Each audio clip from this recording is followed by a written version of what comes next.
All right, hello everyone. My name is Omar Nopal. I'm an assistant professor here at the Department of Civil Environmental Engineering. I have been at FIU for a little bit over 3 years. I have taught dynamics. This is, I believe, my third or fourth time. I'm a structural engineer by training. I graduated from Cairo University, Egypt, 2013. I have a master's in structural engineering, seismic and wind engineering, and I have a PhD in civil engineering from Colorado State. I came to FIU 2022. I'm a structural engineer by training. I teach mostly structural engineering classes. This is the only undergrad class that I'm teaching, but maybe if you decided, I don't know, next semester or something, you want to take a grad class, I teach advanced structural analysis. My specialty mainly is in natural hazard modeling and their impact on the built environment. I teach graduate classes like risk and reliability classes. So talking about dynamics, so I want to start with dynamics is like any dynamics, any course in the structural engineering that has the term dynamics is a really, really difficult class. It's really like when things are statics and everything is a static is really good. Like when you study statics is okay, but when you study fluid dynamics, definitely there's a little bit of difficult stuff there. Engineering dynamics is going to be difficult. Structural dynamics. So what I want to say is it has lots of moving parts that needs your attention. We're going to do lots of math, lots of physics. So you need to have your full momentum in this class if you want to perform well. I'm gonna do my best. Notes, it's gonna be ready. Everything on the board, I'm gonna have it in a notes. I'm gonna upload it on Canvas. I'll try to upload it the same week, but it's better that you write notes after me. But I'm gonna upload the notes that I have. Everything that I'm gonna have on the board is on my notes. You are gonna find it on Canvas a couple days or the same day after the lecture, okay? So that's for the notes. We're gonna have homeworks. The weight for the homeworks is not that big. I believe it's around 5%. I don't know. I have it already uploaded on Canvas. We have a big weight on quizzes. Most of the quizzes are going to be a Canvas quiz. It's going to be open during the day. You only have one shot to 30 minutes. You open the quiz, solve the quiz, and then you are going to have the grade bob up after the quiz. So that's for quizzes. We have two. We have a midterm and a final exam. I usually do the final exam as a second midterm. I only test in the content after the first midterm. I don't test in the whole content. So the first midterm is going to test you only in the content before the midterm 1, and then midterm 2 tests in the content in between, like in the half semester and half semester. All right. So that is for the grading. So we have 2 midterms, we have quizzes, and we have the exam. I don't take attendance, so I know that since you heard that, you might have half the class next time. I only care about people who comes to the class to learn. If you don't want to learn, leave the class. Like if I record the class, so if you want to come to the class to talk to your friend or to have a good time, this I don't recommend it. So if you want to come and learn, you can come and attend the class. The class is recorded, the notes is out there. If you want to stay at home, you can do it from home, but I would recommend to attend the class. Ask the students from previous years. I would definitely say something in the class that is going to be in the quiz or is going to be in the midterm. You either catch it or you not catch it. So most of the students that they get A in this class, they attend the class. All right? So, and I know the students that they are attending the class or the student, but I'm not going to take attendance. So there is no attendance. So that's for the class so far. Yeah, do you guys have any question before we start the content? Yeah. What kind of content do you think we should review to be more prepared for the class? Well, I believe the content here is like, you guys already took most of the content in high school, like the Newton verse, second law, also math. I believe like you should have a good amount of abilities to do integration, differentiation, normal algebra, all these stuff. I'll try to refresh your memory, but once I put something that needs you to that triggers something that you need to revise your basics, please go revise the basics. So, but I'll try as much as I can before I do anything. I'll try to refresh the basics a little bit. So that's I believe all what you need to have it as a prerequisite. Does anybody have any questions?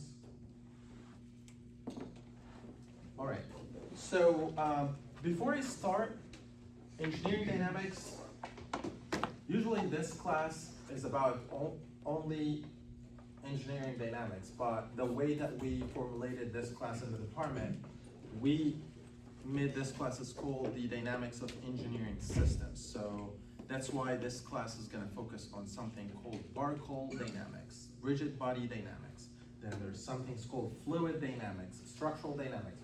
So we take like lots of content from other classes that you are supposed to take in the future. Like there's a whole big class is called fluid dynamics that only teach fluid, and it's completely different from this class. But you are going to have a little bit of introduction about fluid dynamics here in this class, like 3-4 lectures or something. And then I'm going to introduce to you a structural dynamics, which is really, really advanced class for who wants to be a structural engineer in the future. I'm going to teach, I don't know, 2-3 classes about how structures respond to dynamics load, maybe 3 lectures or something like that. So that is for the content of dynamics. So we're going to have particle, we're going to have rigid bodies, we're going to have fluid dynamics, we're going to have structural dynamics. They're all different systems, but they follow a little bit the same engineering rules, okay? So the thing is, before I start with dynamics, I want to talk about mechanics. So you get, okay, let's introduce what mechanics is. Mechanics is a branch of physical science that concerns about the physical state of rigid body or particles. Are they in rest or in motion? That's mechanics. It's concerned about the physical state of the bodies, either if it's in rest or if it's in motion.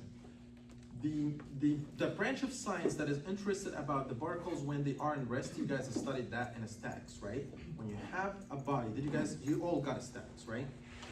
So when you have a body in rest, is not moving, like all the structures that we're dealing with, like the structure that we are in right now is in a static position. We cannot design our structures to be in a dynamic position. So all the structures that we design in our life, bridges, buildings, hospitals, schools, they have to be statics. That's why you study trusses and statics, because it's a static system, it doesn't move. If our trusses or our buildings are in a dynamic movement, that's what we call in structural engineering, it's unstable structures. So what is unstable in other fields, like in our field, like as a structural engineer, when I have a moving part, like let's say, you have a truss here.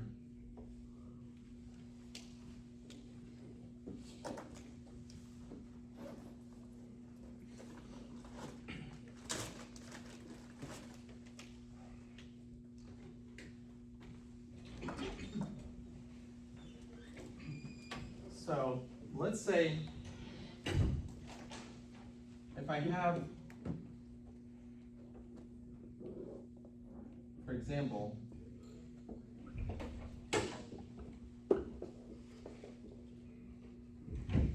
a system like this system, we call it as a truss system, and I'm sure that you guys solved something like this in statics. All what you want to do is to find the reactions here, find the internal forces under the condition that this structure is not moving. If one piece of this is moving, can move, like let's say you don't have this element. If I don't have this element here, these 2 points can move downward that way. We call that this element is unstable. And that makes this structure is unstable structure from a structural engineering point of view. So once I see it in any drawing, I was like, who the engineer who designed that? However, sometimes in a mechanical system, you have a moving part, it's unstable because that's a mechanical system. It's a part of the system to move, like the car. The car can move, it's a dynamic system, but our systems are in a static position. So that's why the mechanical engineering, they study dynamics as well, okay? So that's what we want to learn here, how can we solve dynamic systems. But before I do this, we need to distinguish that there's 2 branches. There's a branch that is concerned about the state of a static or no motion, and there's a branch that is concerned about the state of motion, and that's what we are gonna do here.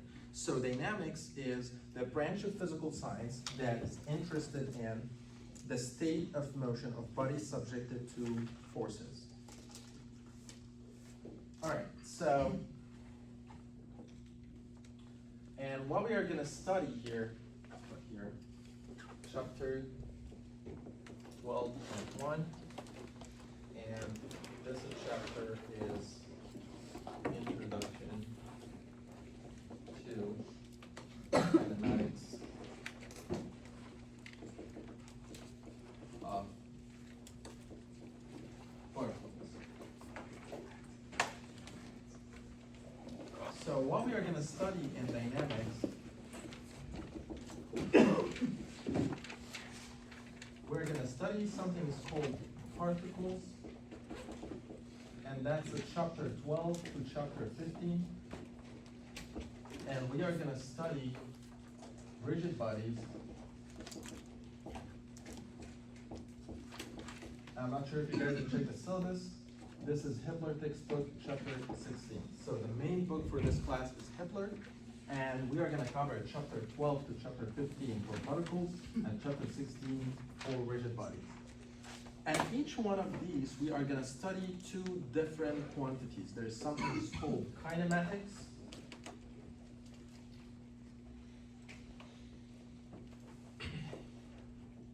and kinetics.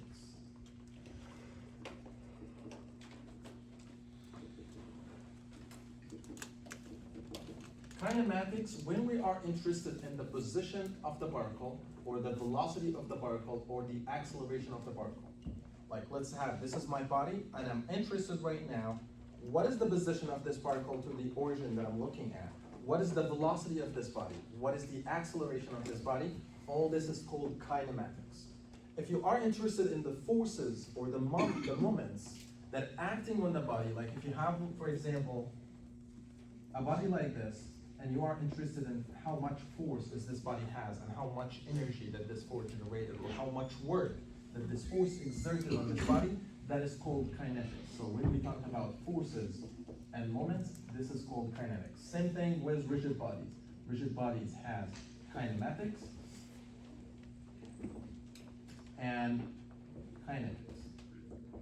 The difference between rigid bodies and particles, if you can lump sum your element in one piece and deal with it as a particle, like doesn't matter what is the shape of your body, all what I'm interested in is this body as a one piece is moving.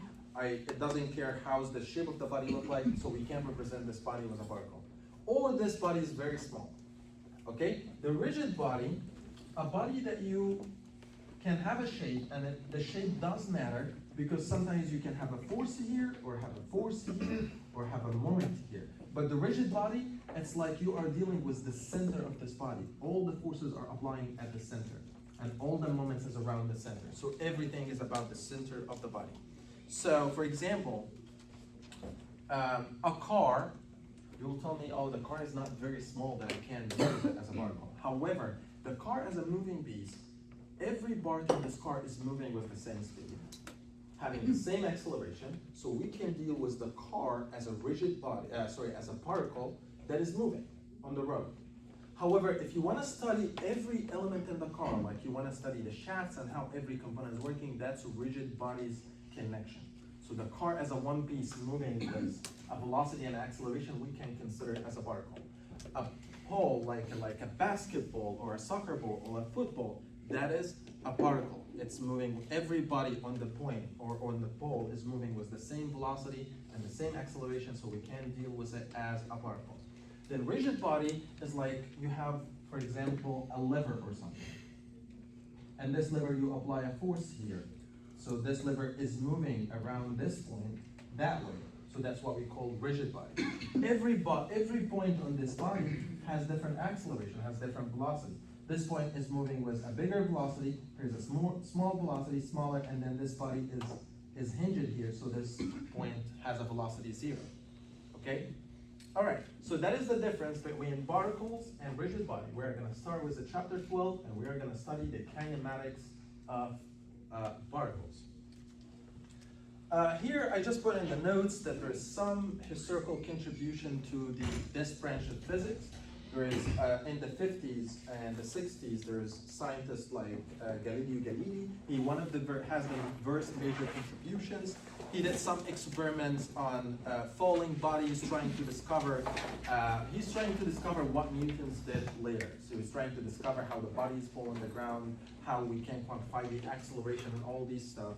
And then in the 60s, in the 1642 until the 1727, Isaac Newton came and he introduced the rigid body motions. He has three laws of motion. So these, the first law of motion for Newton, it says that a particle remains in rest or continues in motion unless acted upon a force.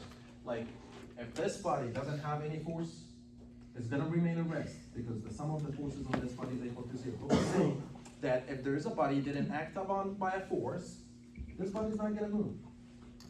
But the second law of motion says that a particle remains, the second law of motion says the acceleration of a particle, let's put them, we're gonna study this in detail, but I'm just giving you a little bit of background how this branch of science evolved. So the second law, which is one of the most important laws of motion for Isaac Newton, he said that that the acceleration of a particle is proportional to the resultant force.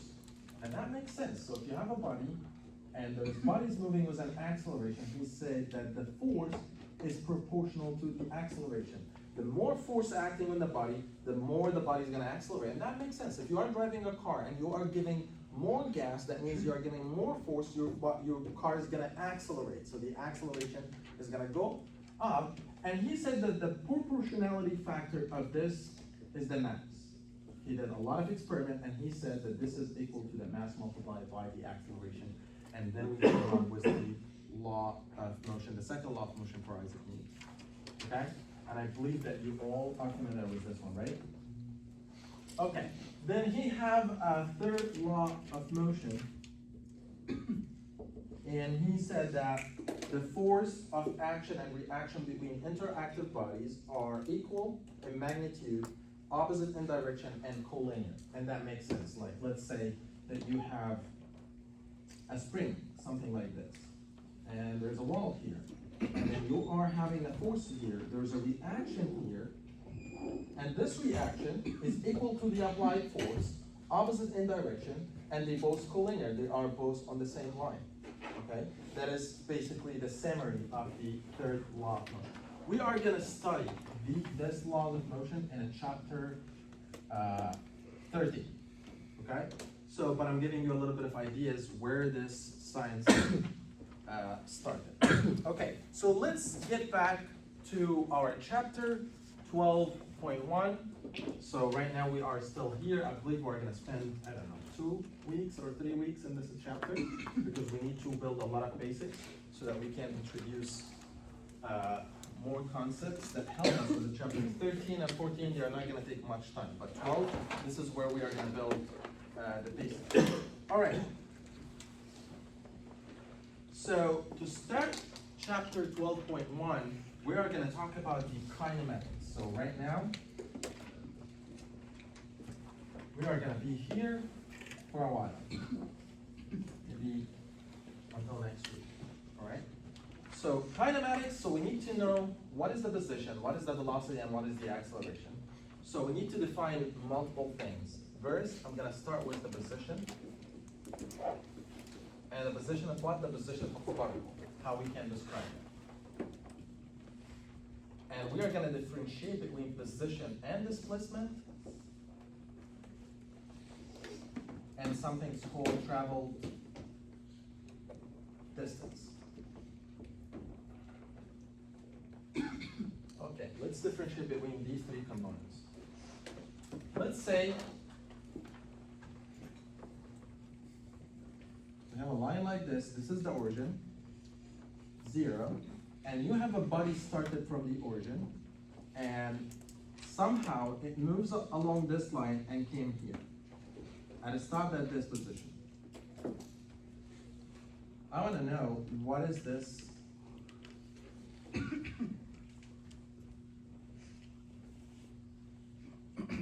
I'm going to name it S.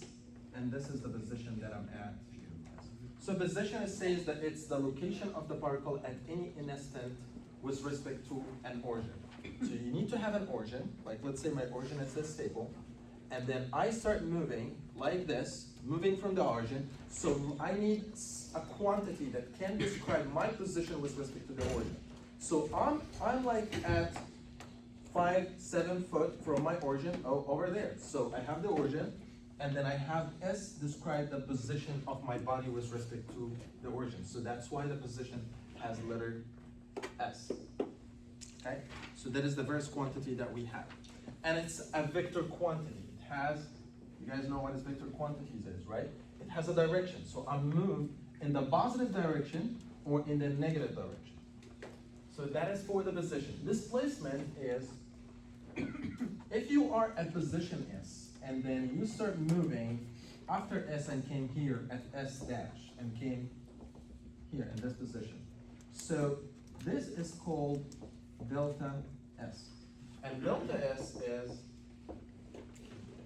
is the change in the particle position, and it's a vector quantity, and it's the final position S dash minus the original position S. So you have to find this quantity so that you can find the displacement. Displacement is usually like a difference in position. Like you are at this position at time 1 second and at time 2 seconds you came here. So the displacement from 1 to 2 is the difference between the final minus the initial position. The travel distance. The travel distance is this is vector quantity. The travel distance, we call it ST, and it's a scalar quantity. For example, if I'm here starting from O, and then I went here, okay, and I cut distance 10 feet, all right, what is my position now? It's 10 feet, right? Then I made another 2 feet and I came here at position 12. What is my displacement? From 10 to 12. So I did 2 feet, right? Okay, then I moved it from here, from the 12, and I came back to the original at 0. Can you guys tell me how much is my travel distance? 24, right? The thing is, my travel distance, I made 12 feet, and I came back the 12 feet again here, so my travel distance is 12 plus 12. Can you guys tell me what is my position after I cut 24 feet travel distance? 0, because I did positive 12, and I did another negative 12, and I came back to 0. So that is what is the difference between position. Sometimes your position is 0, but you cut travel distance a lot bigger, okay? This is the same sequence. I can go here at 10 feet, and coming back 2 feet, that makes my position 8, but I made 12 feet travel distance. So the travel distance is the total distance that a particle travels. Doesn't matter, is it positive or negative, you have to sum all of them. So that is the travel distance. All right, so we are done right now with distances. Let's get to velocities.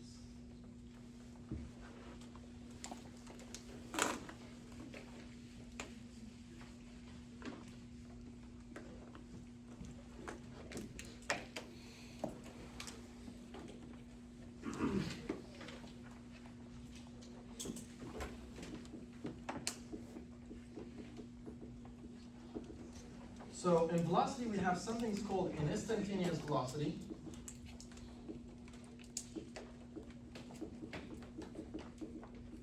And number 2, average velocity.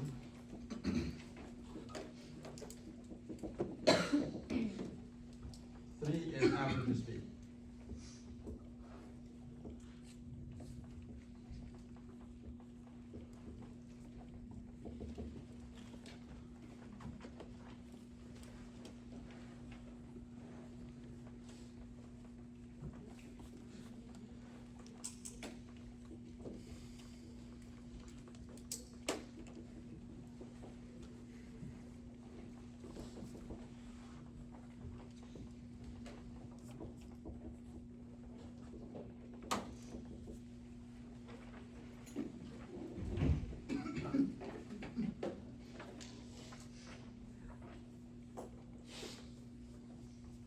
So the instantaneous velocity, have you guys studied distance and velocity before?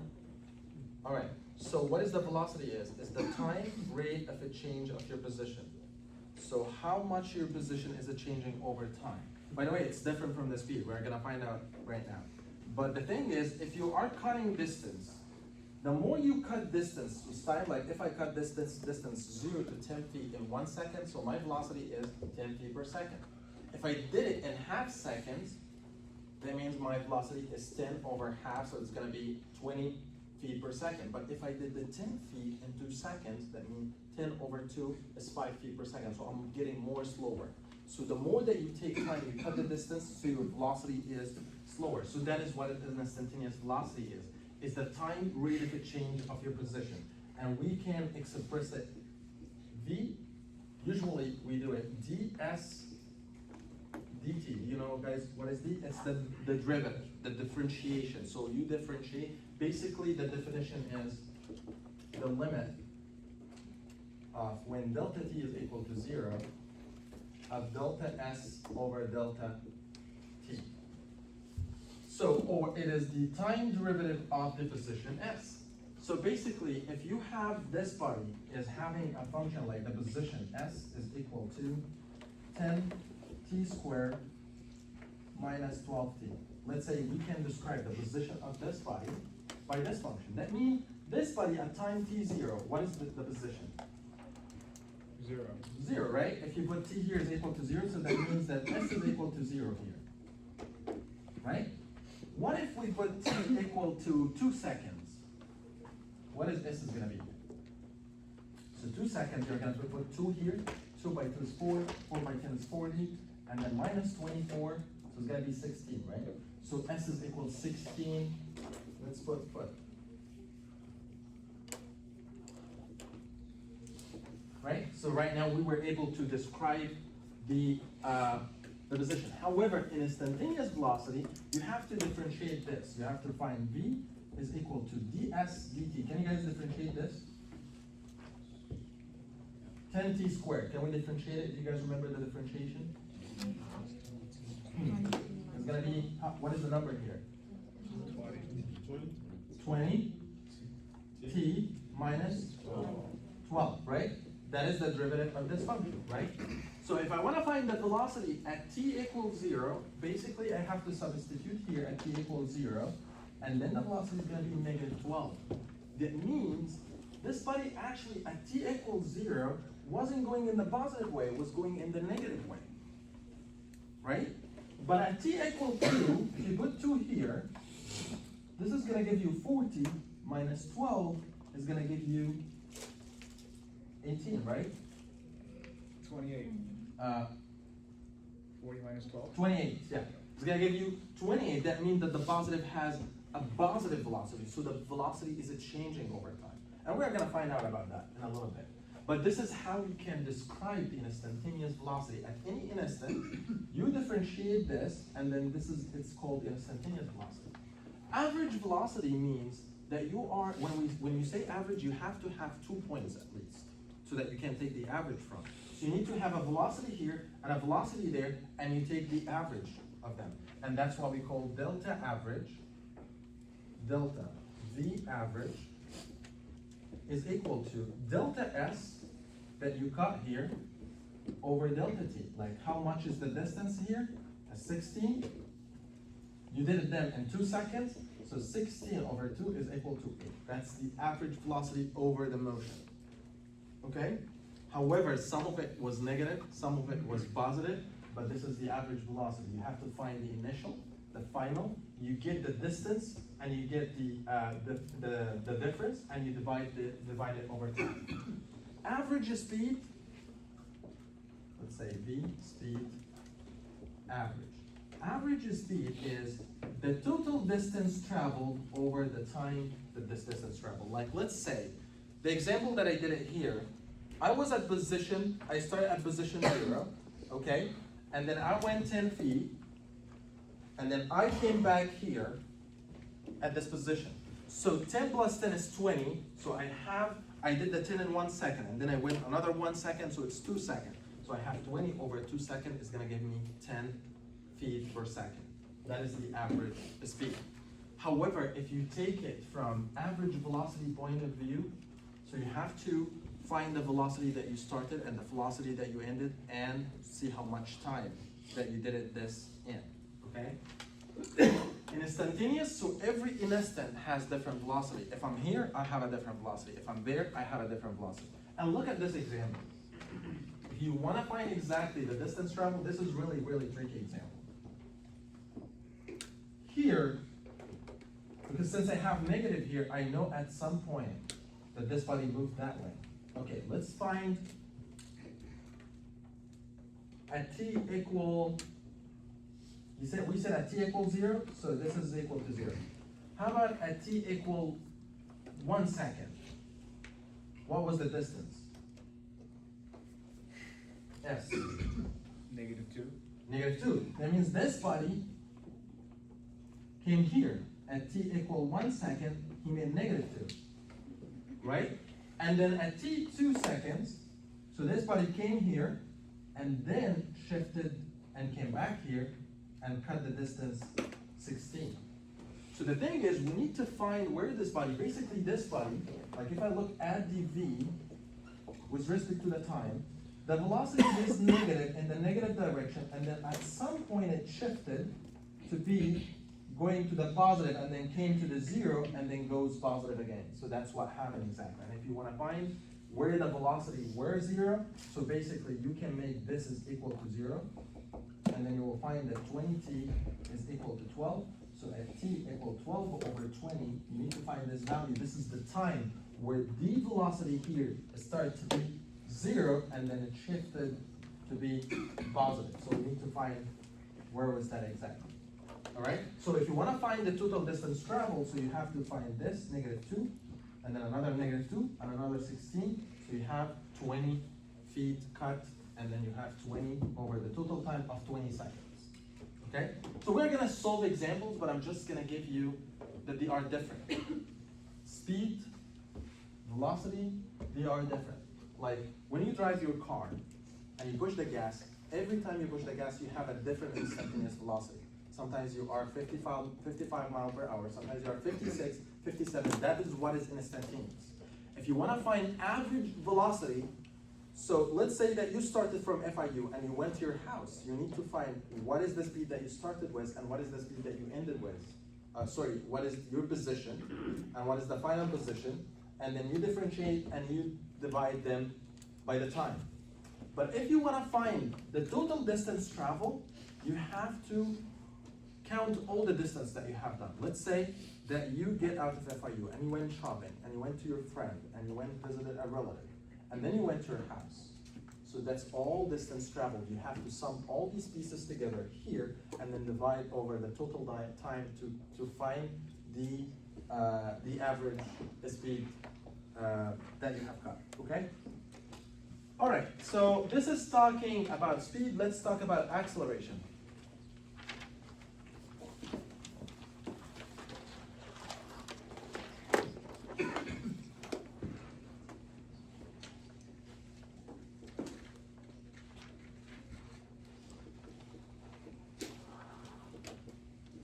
Okay, we have two quantities for the acceleration.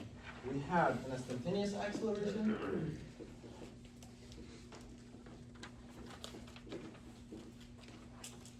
and we have average acceleration.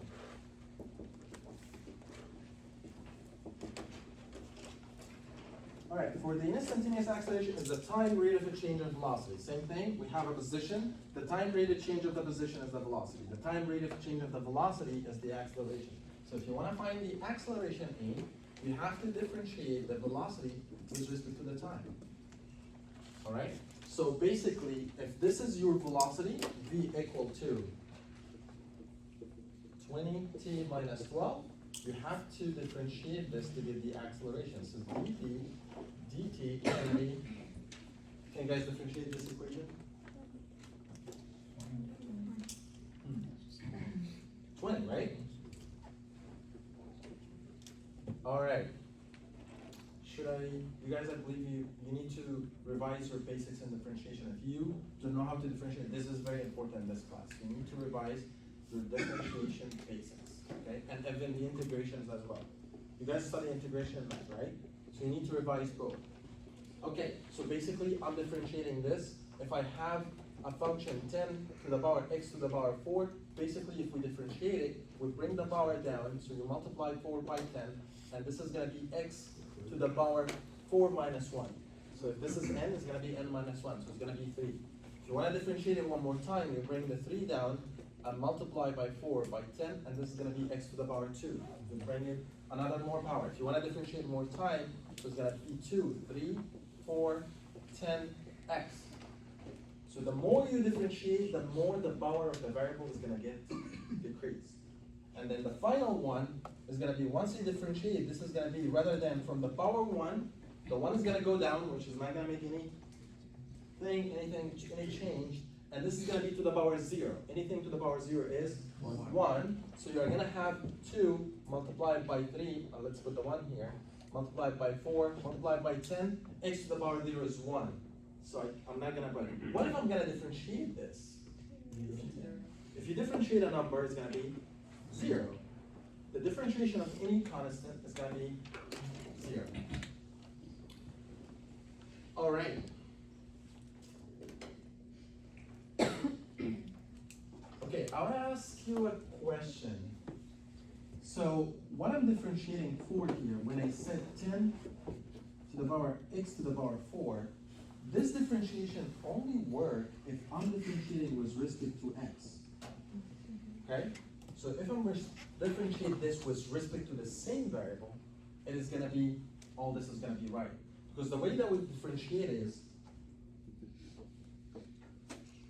once you differentiate that, it's going to be 4 times 10 x to the power 3, and once we end the differentiation, we say dx of the variable that is here. And dx is equal to 1, so that's why we don't put this outside, and usually we say it's a 4 multiplied by 10 to multiplied by x to the power 3. That's how differentiation works. But let's say I'm differentiating with respect to a different variable. Let's say I want to differentiate x with respect to t. Like let's say I'm saying the same function, I want to differentiate it with respect to a different variable than dx. 10 x to the power 4. This is going to be the same thing, 4 times 10 times x to the power 3 multiplied by d dt of x. I cannot get this out, I have to leave it. But here, when I differentiate with respect to x, I didn't show it because what is the time rate of a change of x with respect to x? It's 1, you know? They are not a change, they are not the same thing. The top is the same like bottom, but here, it's the time rate of a change of x with respect to t. So if x is a position, and you are looking for the time rate of the change of the position with respect to the time, so you can put this as v, as the velocity. Okay? So you have to be careful, what are you differentiating with respect to? I'm gonna explain it in a little bit, but you have to be careful with that. Okay, so let's get back to dynamics. Instantaneous acceleration, you have to differentiate dv with respect to t. How about average acceleration? Same concept like position and velocity. We have to find an initial and final. So if you want to find a average, you have to find the v initial, the v final minus v initial, and the Gauss vector over delta t. And we call this delta v over delta t. And we already got that, I believe. You have delta v average, and then you find the value. So when you have an average, you need to have a final minus initial, so that you can get delta v, and then you get divided by delta t, so you can get the average acceleration. Does anybody have any questions?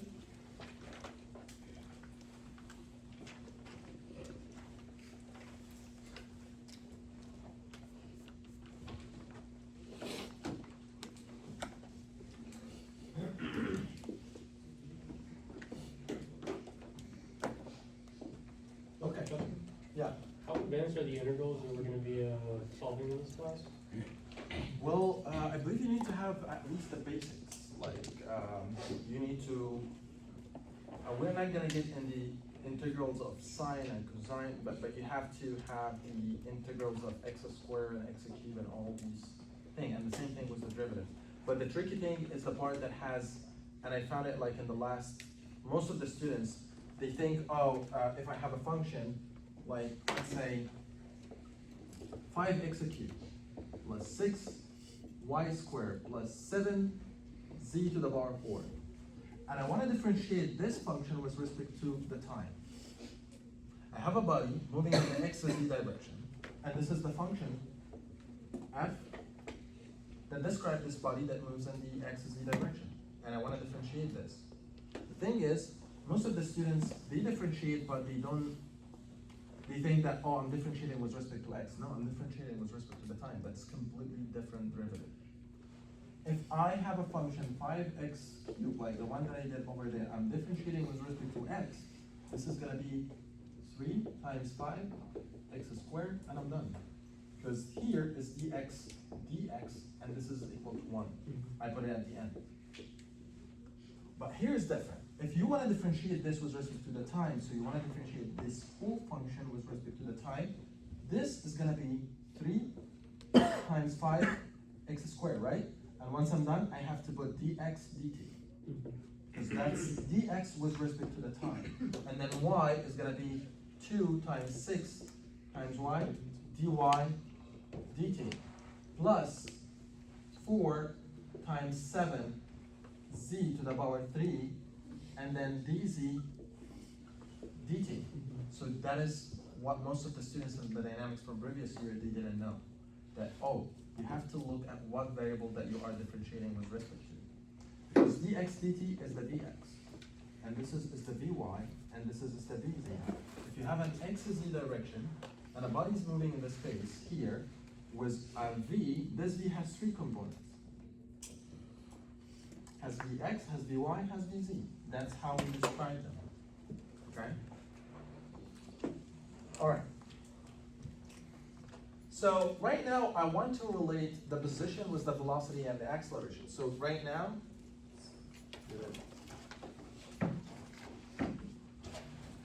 important differential relationship.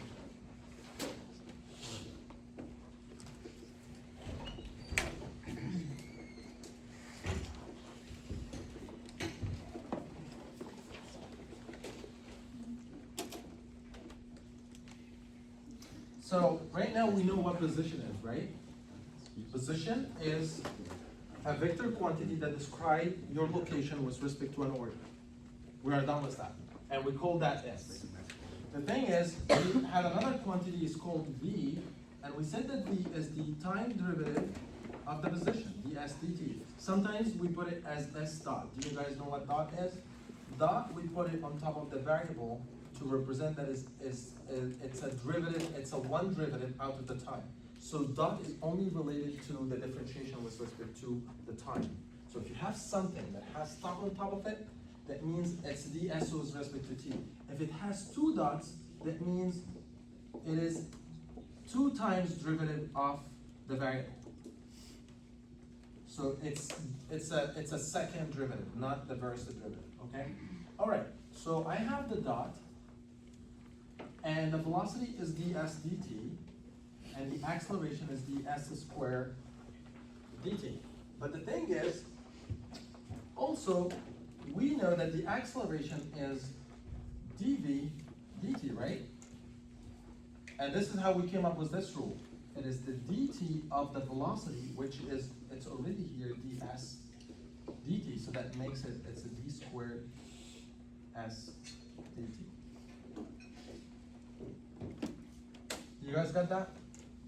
All right, look at here. So I have dt here, and I have dt here. So I can make something out of these 2 equations. So basically, dt is equal to ds over v. And also it is equal to dv over a, right? I can put the a here, and I can get the dt here. And then same thing, I can get the dt here and get the v down here. So that is what dt is equal to. So basically, I can say that a ds is equal to v dv, right? Yeah. This equation? Yeah. So basically, if you have an equation, x is equal to y over z. you can basically take z here and put x here and say that, oh, z is equal to y over x. Right? So that's the same thing that I did here. So I can say that dt, I get it up there and I get the v down here, is equal to ds over v. And here I can get dt here and say it's dt over a. So I have dt is equal to this and this, so I can build an equation out of these. All right? So the three most important equation in this chapter is this equation and this equation. This is 1, this is 2, and this is 3. For me, I think you have to memorize these equations. But for the exam, you are gonna have a sheet that has all the equation in the whole class. I'm gonna give it to you. It has all the equations of dynamics that you need. But you need to understand where they come from. Because sometimes there are gonna be some tweaks that you have to work them out. Okay, so this is how is the relationship in terms of the equation. Let's see in terms of graphs how this is look like.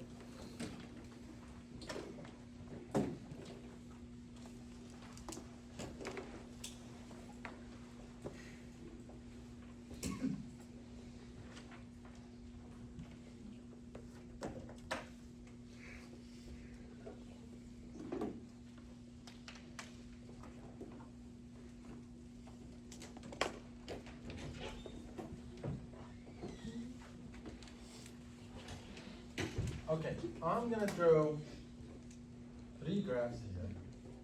Time versus s, and also velocity versus time, and acceleration versus time.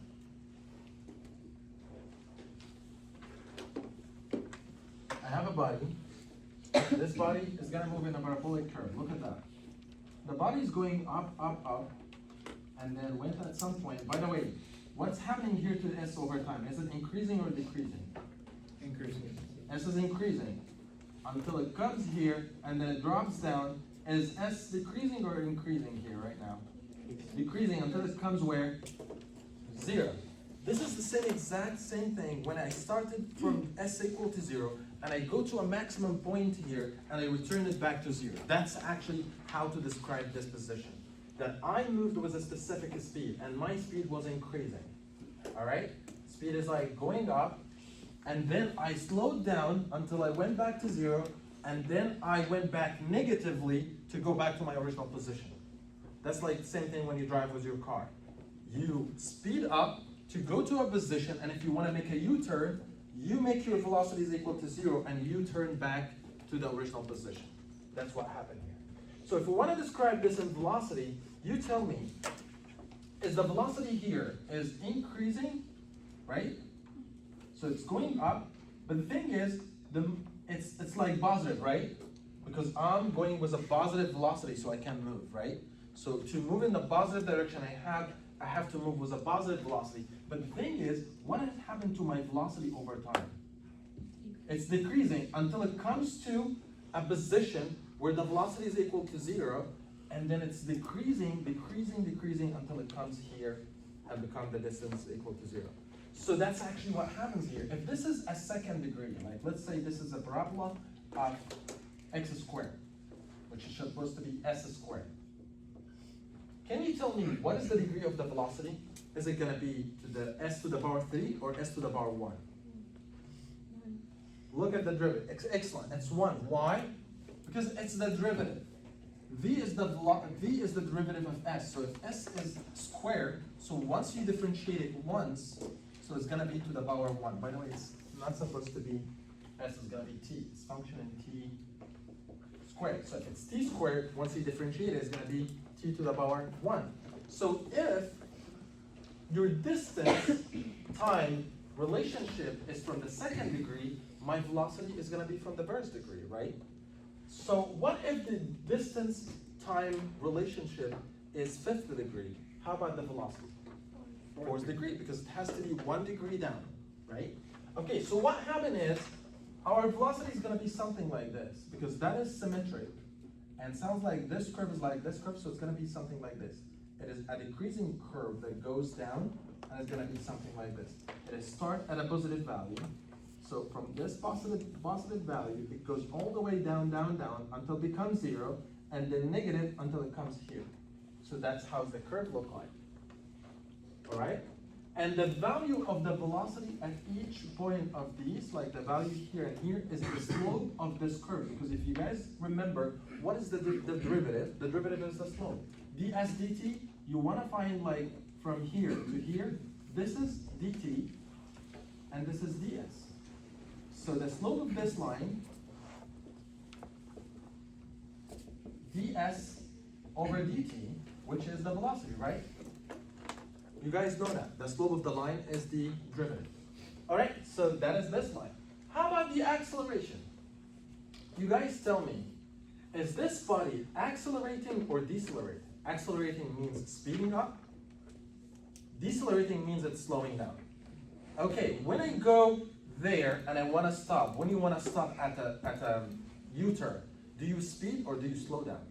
You slow down, right? I'm decelerating until I came here, slowed down, and then my velocity is 0, and then I'm going back again, right? So that's what happens. So if your acceleration is decelerating, that means it's a negative acceleration. So you are going to have a line, something like this, at the negative side, okay? So we are having a negative acceleration. The only way that I can't go from position and coming back to the same position, I have to decelerate, all right? Okay, so this is, what does this curve look like? However, sometimes our curves does not function in time. Sometimes I give you a velocity function in the distance. Like I would give you something, let's say something like this, and S and V. And let's say my equation is V is equal to 10S minus 5. By the way, this is S, not time. So you can have a relationship with the velocity and S. If you want to build it, you can substitute with S equal to 0. So you are going to have a velocity of negative 5. So the first point is negative 5 when S is equal to 0. At S equal 1, 10 minus 5 is going to be 5. So you're going to be somewhere here.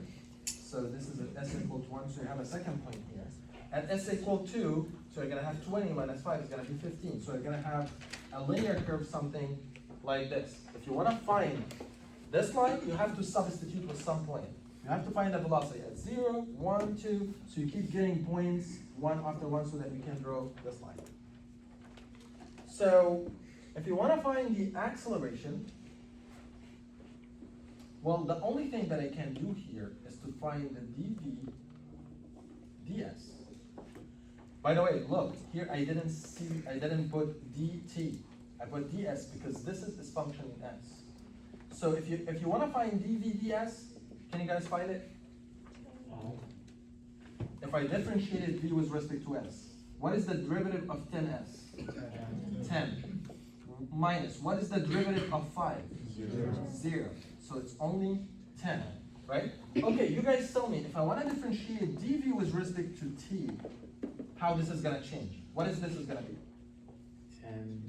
10 ds dt. Excellent. Because the thing is, here I have ds with respect to ds, so that was 1. Right now I'm differentiating with respect to the time, so at the end it's going to be 10 multiplied by the derivative of ds dt minus 0, so which I don't need. Okay, can you guys tell me what is ds dt? The velocity. The velocity, excellent, because ds dt is the time derivative of the position with respect to the time. So you have this as the velocity. So the acceleration is equal to 10 multiplied by v, which is this equation. I can plug it here, so it's going to be 10 multiplied ts minus 5. All right? So right now I was able to get an equation that has acceleration is equal to 100 s minus 50. So from a velocity, I was able to get the acceleration. And that's actually where you are going to need how your differentiation skills. If you don't know this derivative, you will not be able to solve this correctly. Okay? So if you want to draw the relationship between the acceleration and s, so you're gonna come here and put acceleration and put s, and then substitute with s is equal to 0, so this is gonna give you negative 50. And if you wanna put s is equal to 2, it's gonna give you 200 minus 50 is gonna give you, sorry, let's put 1 first. So let's put 1. At 1 is gonna be 100, minus 50 is gonna give you 50, and at 2 is gonna be 150, so you're gonna end up with another line, 50, 150, and then we have the AS relationship. All right?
All right, as I said, our three main equations in this chapter is these equations. So we are gonna see how we can deploy these equations in our problem. Sometimes we are gonna have problems that has constant acceleration, and some problems that it's gonna have a variable acceleration.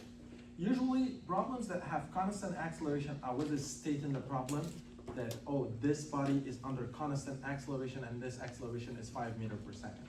Sometimes I will not state it, but you have to know it.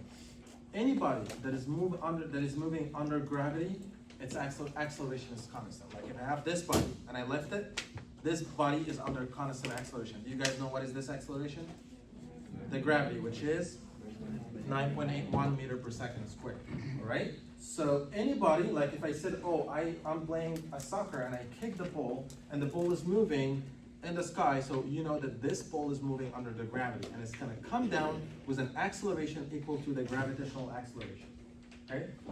So that is something, unless, like, let's say sometimes you have a body that is attached to a spring, and this spring is having a force of that is restraining the gravitational acceleration, so right now it has a changing acceleration. So some problems you will have to know it, some problems that I'm gonna tell you exactly if it's constant or not. Okay, so let's see how we can use these equations to solve a variable acceleration problem. So if you have a variable acceleration problem, you know that v is equal to ds dt.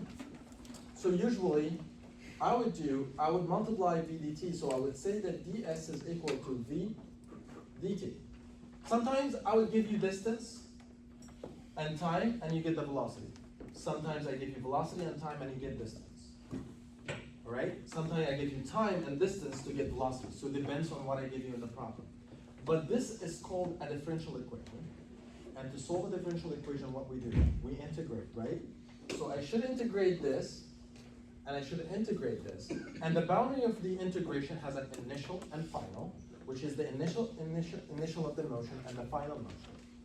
So usually bodies start from S node and end up at a final position S, and at T node and end up at final T. Usually the boundaries of the integration is related to the variable that has the derivative. Since I have dt here, so the boundaries of the integration is from T node to T, not from V node to V. Okay? All right.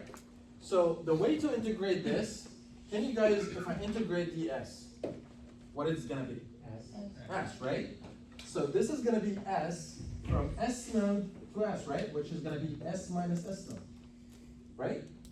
Okay, how can I integrate this? If the velocity is constant, I can take the velocity out and integrate the time. But if the velocity is not constant, you cannot take it out. You know that, right? So if the velocity is function in time, you cannot take it out of the integration. It has to stay inside the integration. Okay? So usually we are gonna leave it inside the integration. So we're gonna keep the integration the way it is, dt. And this is our versed integral, number one. Okay? So if I give you a problem, velocity and time, and I give you the velocity is 10t plus 5, so you're gonna put 10t plus 5, you integrate it with respect to the t, you put the boundary conditions, solve the equation, and then find the distance, okay? This is our versed integral equation. By the way, if you don't know, the integration relationship, like if you have t and you have velocity, and you have this curve like this, and this is t naught, and this is the final t, if you want to find the integral of v dt from t naught to t, you can find the area under the curve. Do you guys know that? The area under the curve of the two variables of the integral is equal to the integral itself. Because that's what integration is. You take a strip here, and this strip has a width of dt and a height of v here. And the integration basically take multiple strips here and get the areas of each one. It's a v multiplied by dt, and the integration means that you sum all the smaller strips that you have here. Okay? That is the concept of integration, right? Okay, so that is the first equation. Same thing applies for acceleration. Acceleration is the integration of, is the differentiation of dv dt. Okay, so you have dv is equal to a dt. So you need to integrate from v naught to v and from t naught to t, so that you can get that. The integration of this is going to be v minus v naught t naught t a dt. And this is going to give you the second integral in the course. All right? So what I did right now, I basically converted the differential equation into an integral equation. All right? I use the differential equation. If I have s, I can differentiate with the time, so I can get v. But what if you don't have s, but you have v, and you want to get s? So you integrate the velocity. So if you have the position, you integrate the position to get the velocity.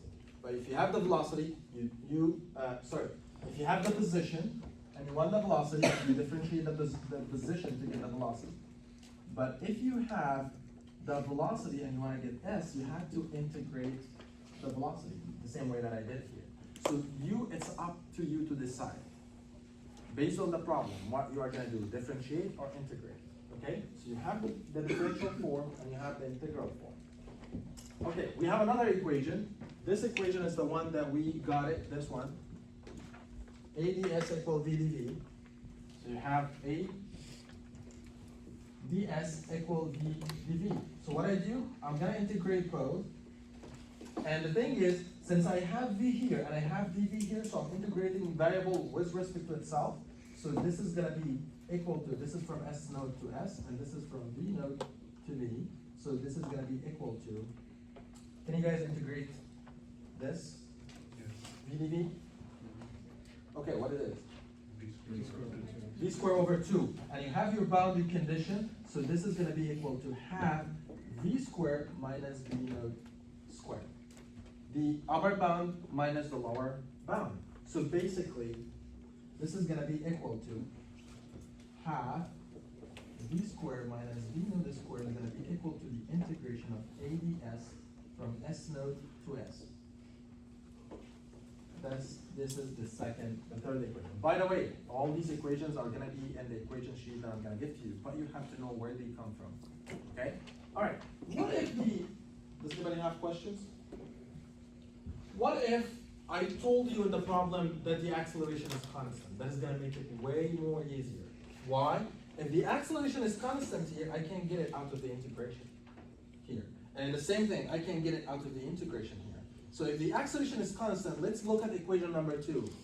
If a equal constant equal a1, for example.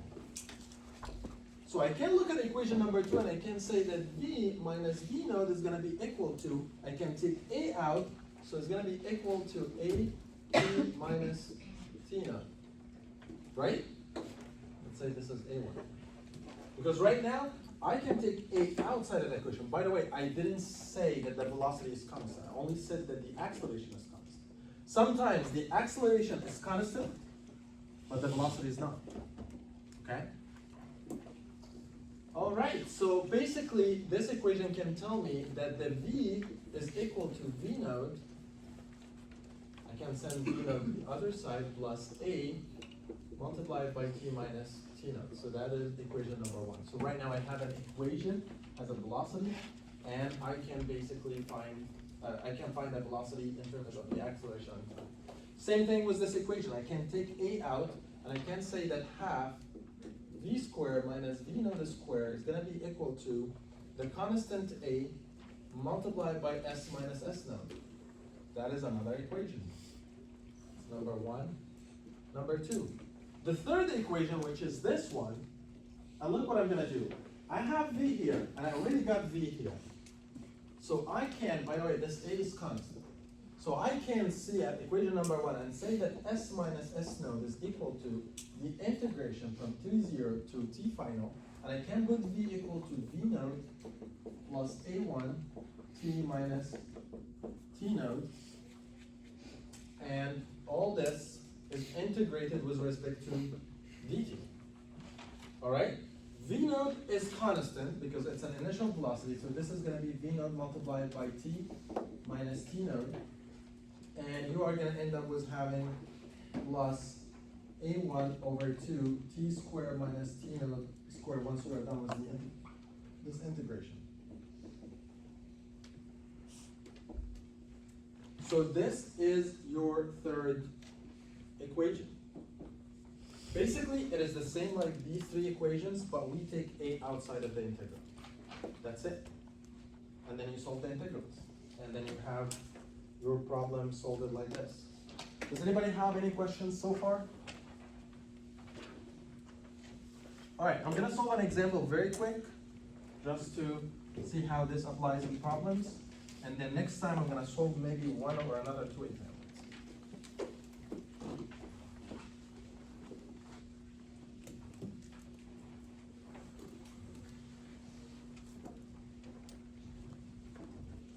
So this example is very simple. I'm saying that I have a car. I can draw it as a circle, but let's actually make it a little bit realistic. Right? So this car is here, and this is my origin O, and this is the position S. And I'm telling you that this car starts from rest. When I say a body started from rest, what is the time? What is the original position? 0. What is the velocity? It's 0. So start from rest means at time equals 0, distance was 0, and velocity equal to 0. At rest. At rest means that time equal to 0, S equal to 0, and velocity is equal to 0, and also acceleration is equal to 0. But once it started from rest, the velocity was 3t squared plus 2t, feet per second. That is how's the velocity of this body. And I'm asking you to determine the position